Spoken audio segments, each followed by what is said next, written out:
Dear future officer, स्वागत है आप सभी का ओनली एज के टारगेट प्रीलिम 2021 में।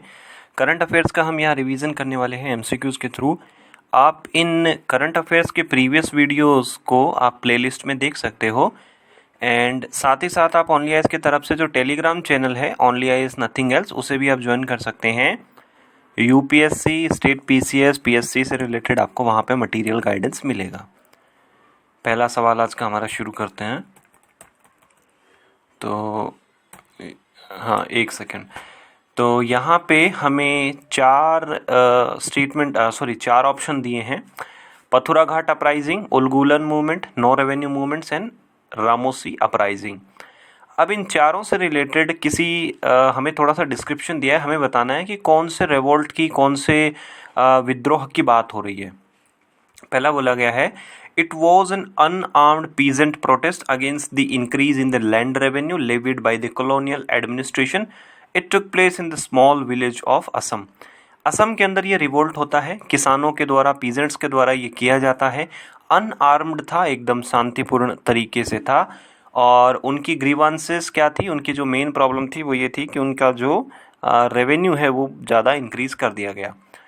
तो देखो, रामोसी जो अपराइजिंग होती है वो असम के अंदर नहीं होती है, तो ये अपना गलत हो गया।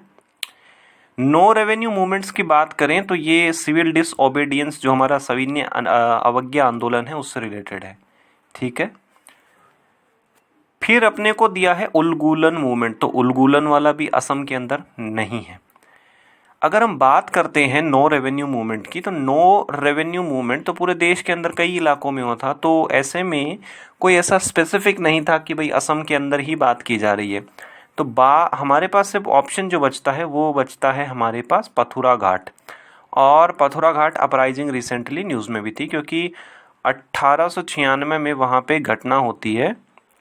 कुछ गाँव वाले जो हैं वो वहाँ पे जो ब्रिटिश सरकार होती है, ब्रिटिश हुकूमत के खिलाफ वो आंदोलन करते हैं।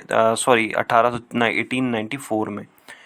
तो वहाँ पे क्या होता है, जब वो विद्रोह करने के लिए जो अपना जब एक शांतिपूर्ण तरीके से वो जब एकत्रित होते हैं, कलेक्ट होते हैं, तो अंग्रेज सरकार वहाँ पे गोलियाँ चला देती है। उस समय जो वहाँ पे जो आई विटनेसेस थे, जो साक्ष्य थे, जो गवाह थे उस वक्त के, उन्होंने अपने काउंटिंग में किया है कि लगभग 140 लोग जो है वहाँ पे मारे गए थे। और रिसेंटली असम सरकार ने एक इस तरीके का ये क्रिएट किया है, वहाँ पे मेमोरियल बोल सकते हैं इसको हम, उसी लिए ये थोड़ा न्यूज़ में। तो अपने को ये पथुरा घाट पता होना चाहिए कहाँ पे है। पथुरा घाट असम के अंदर है, गाँव है एक छोटा सा। हिंदी में आप इसे यहाँ देख पाएंगे।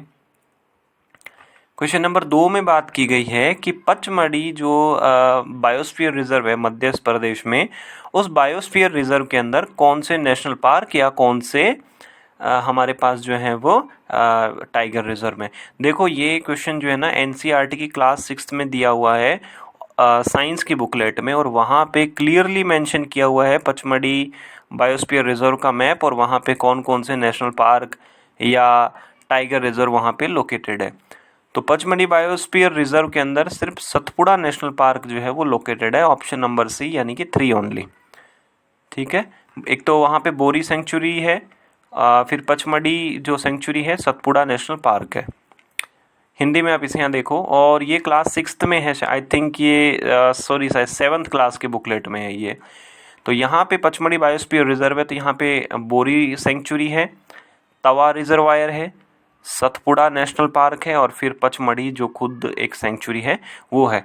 तो एक चीज़ हमें ये पता होनी चाहिए कि जो बायोस्फीयर रिजर्व होते हैं उसके अंदर सेंचुरी भी हो सकती है, नेशनल पार्क भी हो सकते हैं, टाइगर रिजर्व भी हो सकते हैं। अब अगर हम मैप के थ्रू देखें तो मैप में हमें देखने को मिलता है मध्य प्रदेश यहाँ पे है, एंड ये सतपुड़ा यहाँ पे है। ठीक है। कान्हा यहाँ पे है, पेंच यहाँ पे है। तो यहाँ थोड़ा सा बीच में कहीं पे जो है वो हमारा पचमढ़ी जो बायोस्फीयर रिजर्व आता है। तीसरा क्वेश्चन बहुत ही आसान क्वेश्चन है, करप्शन परसेप्शन इंडेक्स के बारे में दिया है। कौन इसको पब्लिश करता है? OECD करता है, वर्ल्ड बैंक करता है, ट्रांसपेरेंसी इंटरनेशनल करता है, वर्ल्ड इकोनॉमिक फोरम करता है। बहुत इजी क्वेश्चन है। इसको ट्रांसपेरेंसी इंटरनेशनल इसको रिलीज़ करता है, एंड यूपीएससी में तो बस इतना ही आता है, सिविल सर्विस वाले एग्ज़ाम में तो नॉर्मली इतना ही आता है कि कौन इसको रिलीज़ करता है। बट हम अगर कोई दूसरा एग्ज़ाम देते हैं, लाइक एसएससी का एग्ज़ाम देते हैं, कोई स्टेट पीसीएस का एग्ज़ाम देते हैं, तो वहाँ पे इस तरीके से पूछ लेता है कि करप्शन परसेप्शन इंडेक्स में सबसे हाईएस्ट रैंक किसकी थी एंड सबसे लोवेस्ट रैंक किसकी थी। तो न्यूजीलैंड एंड डेनमार्क, इन दोनों कंट्रीज़ की सबसे हाईएस्ट रैंक थी, पहले पोजीशन पे थे। मतलब यहाँ पे भ्रष्टाचार करप्शन सबसे कम है।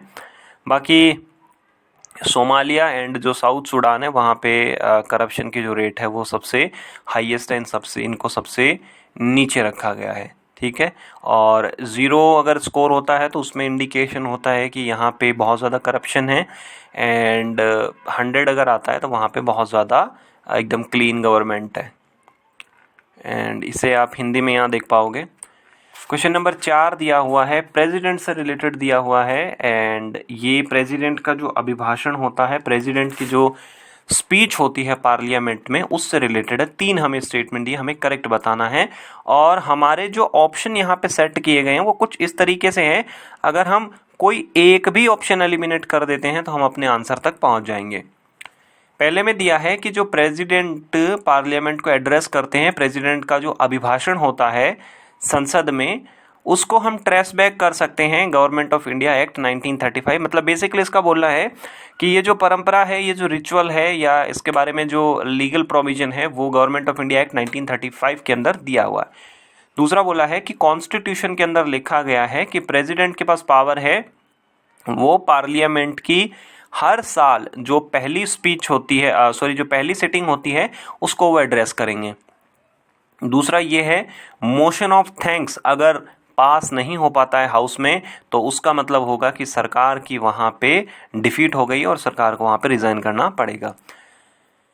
अगर हम ऑप्शन 2 की ओर जाते हैं तो हमें बेसिक पता है कि प्रेसिडेंट के पास ये रिचुअली ये उनके पास पावर है, और कॉन्स्टिट्यूशन में भी ये लिखा गया है कि प्रेसिडेंट जब भी कोई नई लोकसभा बनेगी तो उसे भी एड्रेस करेंगे, और हर साल यानी कि 1 साल में जो भी स्टार्टिंग होगा सेशन, पहली सिटिंग, उसको प्रेसिडेंट जो है वो एड्रेस करेंगे, अभिभाषण देंगे। तो स्टेटमेंट 2 करेक्ट है।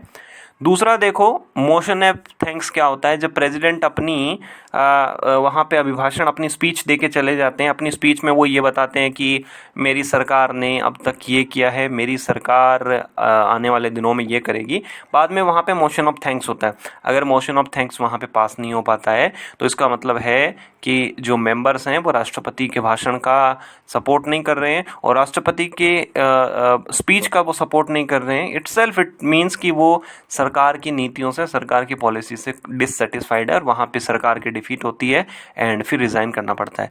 दूसरा एंड तीसरा करेक्ट है।